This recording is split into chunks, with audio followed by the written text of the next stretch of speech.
먼저 우리 선원분들께 여쭤보고 싶은 게 있어요. 아인슈타인이라고 하면 모두가 다 알고 있을 것 같아요. 아인슈타인 외에 다른 과학자를 혹시 아는 분이 누가 있을까요? 과학자. 네. 뉴턴. 뉴턴. 네. 뉴턴? 보통 이렇게 나오는 얘기가 처음이 뉴턴이잖아요. 그럴만해요. 사실 가장 유명한 과학자, 그리고 제가 생각할 때도 어떤 천재의 전형을 꼽으라고 하면 뉴턴과 아인슈타인을 이렇게 나란히 두게 되거든요. 그런데 이게 당연한데 한편으로는 아인슈타인이 뭘 했느냐, 뉴턴이 뭘 했느냐 하면은 우리가 알고 있는 이미지는 키워드만 있는 거예요. 네, 실제로 맞아요. 어떤 삶이 있었는지 모르니까. 괴짜 천재 과학자 뭐 이런 이미지. 그렇죠. 괴짜의 느낌이 좀 있죠. 네. 어린아이랑 대화하고 강아지랑 대화하고. 제가 드리고 싶은 말씀 중에 하나는 뭐냐면요. 아인슈타인의 일화들을 보면 젊을 때인가요? 노년인가요? 노년이죠. 노년. 노년이에요. 유명해진 노년에 후에. 네. 뭐 손녀와의 이야기, 옆집 소녀와의 이야기 이런 걸 하면서 정말 따뜻한 천재 과학자다 생각을 하거든요. 그런데 실제로 놀랍게도 아인슈타인의 위대한 성취는 굉장히 생애 전반에 있어요.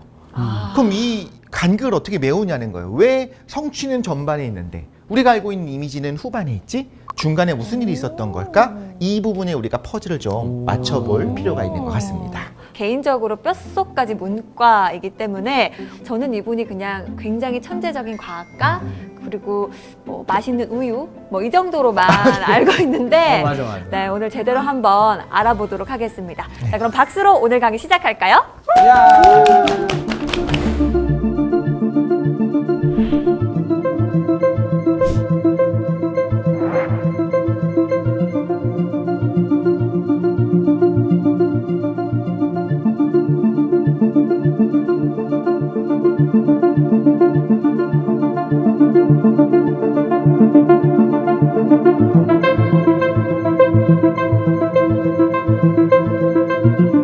아인슈타인의 어린 시절부터 한번 볼게요. 어땠을까요? 너무 귀엽죠?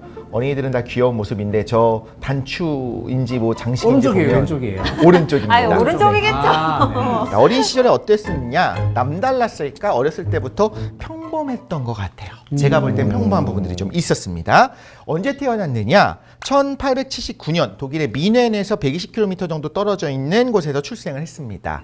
그래서 태어난 다음에 이제 자라는 과정들을 보면 뭐 영특했겠죠. 보통은 뭐 수학은 못했다, 뭐 과학을 좀 좋아했다 이런 식으로 얘기하지만 실제로는 그래도 아인슈타인의 못했던 수학이 저보단 잘쓸 거라 생각을 하긴 합니다만 어떤 학생이었느냐? 딱 요 포인트가 적합한 것 같아요. 하고 싶은 것만 했어요. 공부를 하고 싶은 것만 했어요. 그게 어느 정도냐를 말씀을 드릴게요. 당시에 어떤 분위기였을까요? 1879년, 79년생이에요. 그리고 한 10대가 될 때쯤 되면 이제 1900년대 초반이 됐습니다. 그때의 분위기는 유럽이 굉장히 좀 잘 나가는 분위기로 가고 있었어요. 그 벨 에포크가 끝나고 뭔가 이렇게 잘 나가는 분위기로 되고 있었지만 또 다시 생각해보면 이제 제국주의가 시작되고 있는 시대였었어요. 그러니까 어떻게 해야 되냐면 특히나 독일의 분위기는 우리가 영국이랑 프랑스에 비해서 우리가 뭐가 부족하다고 이러고 있지? 우리가 더 잘 나가야 돼. 이런 이야기를 하면서 왠지 궁극적으로 가고 있는 그런 상황이었습니다. 교사들이 굉장히 무서워요. 강압적이에요. 공부하라고 안 그러면 때립니다. 아, 그때 당시 독일의 그때부터 분위기가 맞습니다. 제가 저때 교사했으면 진짜. 이때 학교에서 뭘 하냐면 암기 위주의 강압적인 분위기가 있어요. 근데 그거는 동서고금을 막론하고 언제나 그래 왔어요. 일단 가르치는 거를 들어야지 그 다음에 응용할 수 있다는 생각을 하는 거죠. 그런데 아인슈타인이 거기에 버티질 못했어요. 16살에 자퇴를 합니다. 그 다음에 어딜 가느냐? 고등학교 졸업장은 없어도 되는 대학이 하나가 있습니다. 취리히에 있는 스위스 폴리테크닉이라고 하는 대학에 지원을 하게 돼요. 폴리텍을 갔군요. 네, 폴리텍을 가는 건데 탈락을 합니다. 아이고. 탈락을 하면서 너가 잘하는 부분이 있지만 이 부분의 기본이 너무 없다. 그럼 조금 더 공부를 해갖고 와라 라고 해서 재수를 하는 겁니다. 그래서 한국 나이 18살에 1896년에 폴리테크닉 고등학교 교사 양성과정에 입학을 해요. 사범대를 들어가는 겁니다. 오. 그런데 이때 대학에 들어가게 되면 이제는 어떻게 해야 될까요? 열심히 공부를 해야겠죠. 네, 하고 싶은 졸업해야죠. 것만 하고 살았다고는 하지만 이제부터는 열심히 해야 되는 상황이 된 거지 않습니까?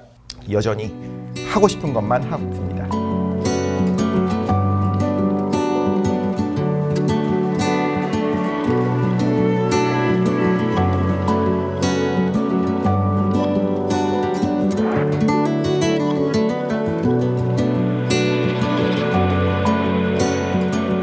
하고 싶은 것만 한다. 그렇지만 훌륭한 사람이야, 훌륭한 학생이야 라고 하기에 조금 모호한 게 있는 게 베버라고 하는 교수님이 베버? 그 당시에 막스 베버.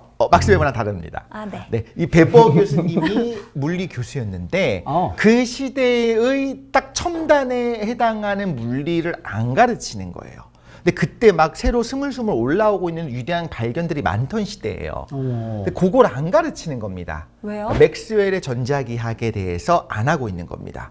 왜 안 했느냐라고 한다면 아직은 이론적인 거였을 수도 있는 거고 하나의 견해였을 수도 있는 거고 또 하나는 내가 거기까지는 공부하지 못했을 수도 있을 것 같아요. 어떻게 보면. 최근 나온 맞습니다. 사실 굉장히 많은 부분에서의 어떤 고전역학으로 설명할 수 있는 게 있었으니까요. 그때 그런데 아인슈타인은 꽂혔던 거예요. 저거 공부해야 되는데? 저기 요즘 핫하다는데? 요즘 비트코인이 핫하다는데? 요즘 뭐 AI 연구를 해갖고 AI 관련된 걸 내가 해야 되는데 걔도 가르치고 있는 건 컴퓨터학 개론을 가르치고 있는 거예요. 그래서 어떻게 하냐면 교수님을 무시하고요. 미스터라고 불렀다고요. 선생님을? 교수님한테 그렇게 미스터. 미스터라고 베버씨 막 이런 식으로. 그렇게 부르는 거예요. 어머. 그때 뭐 서양은 다 그렇지 않았나 했지만 서양도 그렇지 않습니다. 오히려 프로페서에 대해서는 굉장히 존경을 해야 되는데 이런 부분을 우리 교수님께서 좋아하셨을까요? 싫어하셨을까요? 엄청 싫어했을 것 같아요. 싫어했죠. 그런데도 재능이 있는 건 알고 있었어요. 얄미워. 얄밉죠. 네. 그리고 재능이 있다고는 하지만 엄청나게 뛰어난 성과를 내고 있는 건 아니에요. 수학 못 한다니까요. 그런 상황이었던 겁니다. 그 결과 어떻게 됐느냐? 자, 졸업할 때가 됐어요. 졸업하고 진짜 하고 싶었던 건 뭐냐면 당연히 연구하는 겁니다. 공부를 계속하고 싶었습니다. 그런데 연구직을 얻으려면 교수의 추천서가 있어야 되는데 추천서 써주시겠어요? 안 해주지. 안 해주지. 독신 씨 이거 왜 안 가르쳐 주세요 하는 그 제자한테 저도 추천서 안 써주고 추천서 못 받습니다. 그리고 취직을 하려고 해도 교수의 추천서가 필요하거든요. 그것도 제대로 하지 못합니다. 어떡해? 그러면서 교수님이 이런 얘기들을 하는 거죠. 하고 싶은 것만 너무 한다. 좀 더 전체적으로 해야 된다.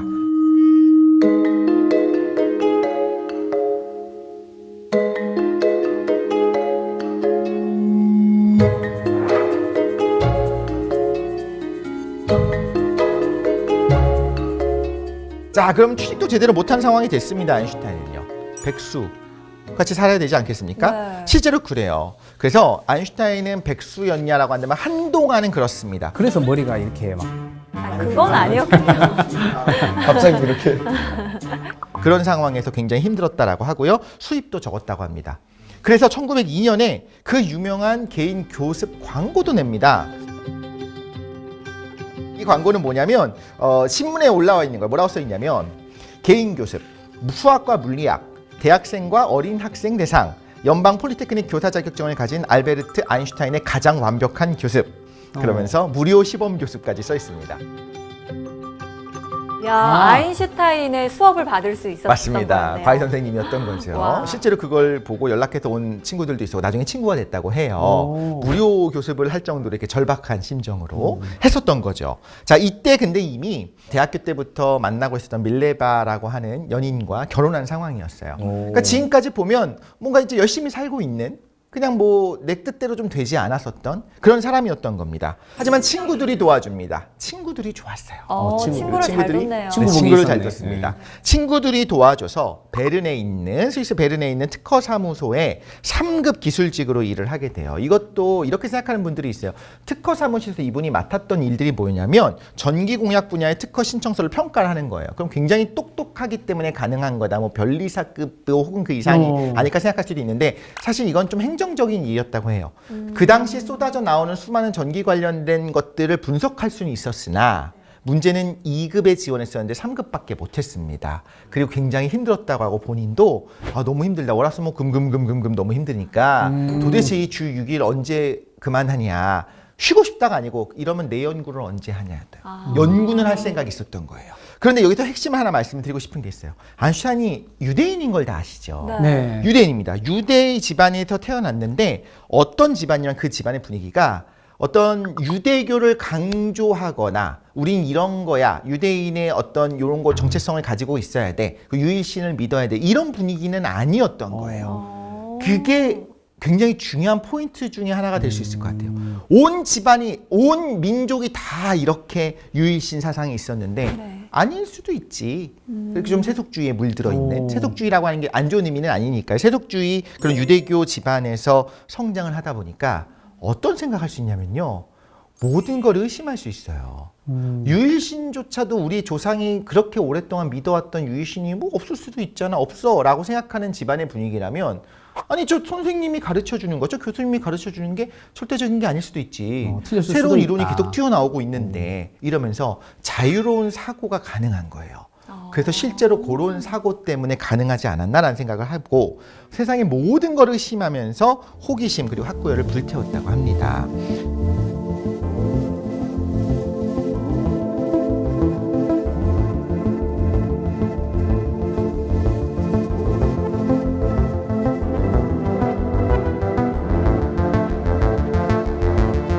그러면서 뭘 고민하기 시작하냐면, 살짝 과학 얘기를 한번 해볼까요? 질량이라고 하는 거, 무겁고 가볍고 이게 질량이잖아요. 질량. 근데 사실 흥미로운 게, 질량이 뭐냐 정의 내리긴 좀 어렵거든요. 다 아는 것 같은데, 좀 무거운 1kg짜리 철공과 1kg짜리 양모로 만든 털이 있어요. 네. 뭐가 다른 거냐? 재료가 다르죠. 근데 얘는 더 무겁고 질량이 높다는 게 어떤 의미냐 이렇게 막 꼬리꼬리로 몰고 물어보면, 그러게? 라는 생각이 들거든요. 질량이랑 에너지라고 하는 것이 절대적이거든요. 왜냐하면 우리가 다 이 이름 들어봤어요. 질량 보존의 법칙이라고 들어봤잖아요. 네. 없어지지 않는다. 에너지 보존도 들어봤어요. 한번 있었던 에너지는 없어지지 않는다. 근데 왜 절대적인 게 두 개지? 왜 하늘에 두 개의 태양이 있을 수가 없는데 왜 질량도 절대적으로 보존돼야 되고 에너지도 보존되지? 두 개일 수도 안 돼? 있지. 그렇죠. 그럴 수도 있죠. 세 개일 수도 있고. 맞아요. 3개일 수도 있고 10개일 수도 있는 10개일 거고. 수도 있지. 그런데 왜 그런지를 파고드는 거예요. 절대적인 건 하나여야 되지 않을까라는 생각을 하기 시작하는 거죠. 그러면서 과감하게 그 두 개의 물리량을 하나로 통합해버리는 의견을 생각을 하는 거예요. 이게 흔히 말하는 특수상대성 이론입니다.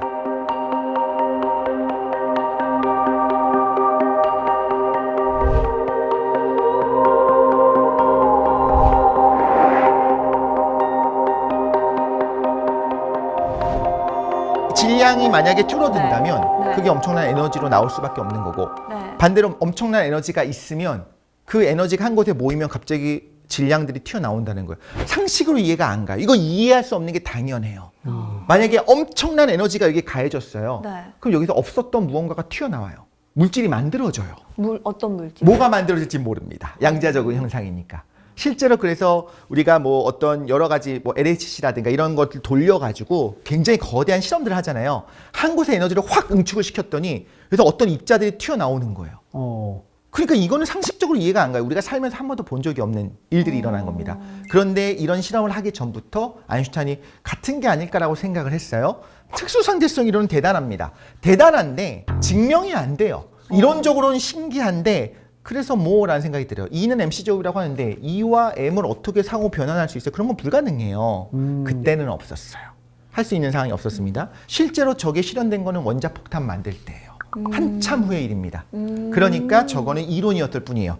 아인슈타인은 처음에는 굉장히 기대했던 것 같아요. 야, 내가 이런 논문을 냈잖아. 그런데 실제로 아무 방문자도 없고 어디에도 신문에도 나오지도 않고 관심을 안 가져줬네요. 맞습니다. 사실 이 부분에 대해서 물리학 연보에다가 이미 냈음에도 불구하고 이런 얘기가 있어요. 아인슈타인이 어떤 사람이었냐면 제대로 된 교육을 열심히 받은 사람이 아니잖아요.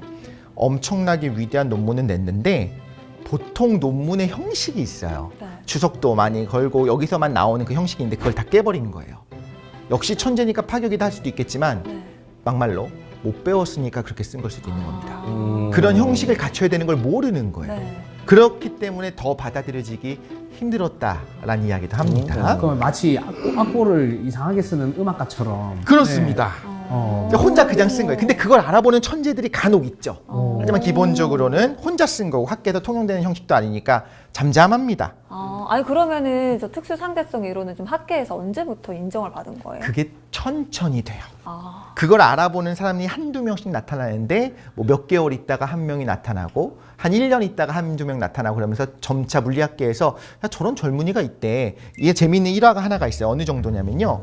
저 논문 쓴 사람 도저히 궁금해서 보고 싶어가지고 한 명이 찾아온 거예요. 네. 그래서 이제 특허 사무실에 가갖고 아인슈타인이라고 하는 사람이 있다는데 불러주십시오 하고 이제 로비에서 기다리고 있는 거죠. 근데 아인슈타인이 그래서 누가 나 찾는다며 하는데 왔는데 누가 앉아있긴 한데 쓱 보고서 서로 못 알아보고 그냥 다시 돌아가요. 왜 그럴까요? 그 사람 입장에선 당연히 교수일 줄 알았는데 너무 젊은 청년이 나와서 그런 거예요? 그렇죠. 그냥 예상치 못한. 젊고 3급이라고 했잖아요. 여기서의. 네. 그러니까 그런 느낌이 아니었던 거. 이걸 뭐 차별이라고 생각할 건 아닙니다. 그냥 너무 약간의 이분이 받아들여. 선입견이 좀 있었겠네요. 그쵸. 네. 근데 왜 안 와라고 다시 호출했어요? 그러니까 다시 오면 그제서야 안 거예요. 그 정도로 우리가 생각하는 정말 천재 이미지지만 또 다른 부분이 분명히 있는 거죠. 이런 상황이었던 겁니다.